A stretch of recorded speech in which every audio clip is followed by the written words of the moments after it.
Go. Go. Yan. Okay. Okay. Gas up na konti. Second gear.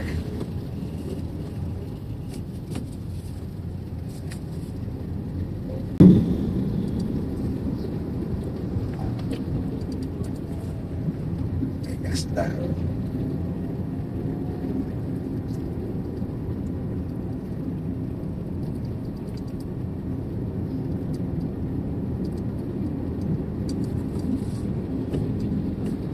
Lalabas ng linya mo. Slow down lang. Maraming nakapark. Maging alerto ang mga mata pag ganyan ang sitwasyon. Bigla mo ilalabas, bigla mo ilatawid. Okay, slow down. Iwas ka lang naman. Pagka ganyan naman, halimbawang ikay binigla, preno agad ang iisipin, ha?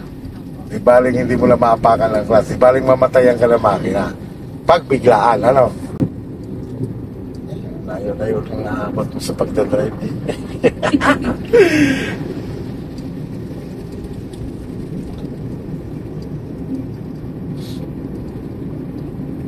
Lang naman yan, more on focus sa ulan. Ang pagtingin lang naman sa mga side mirror mabilis.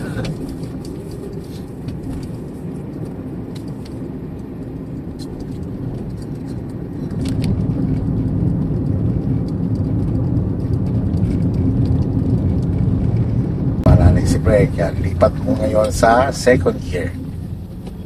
First gear mo lang kasi tumigil ka na. Yan, lapit ka ng konti na. Okay, lapit pa. Okay, go. Go tayo, go. Okay, go ikaw. Yan, second gear agad. Pwede mo rin gawin yon, di ba? Alam mo namang, anticipate mo na may nagko-cross na. O pwede ka na mag-neutral na noon. Tapos antay mo lang mag-clear. Third gear.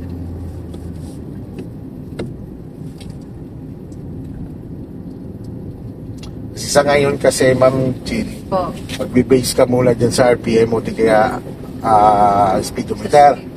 Kung kailan ka nagpapalit ng gear. Pagka natagal ka na kasi, sa makina ka na nagbe-base nun.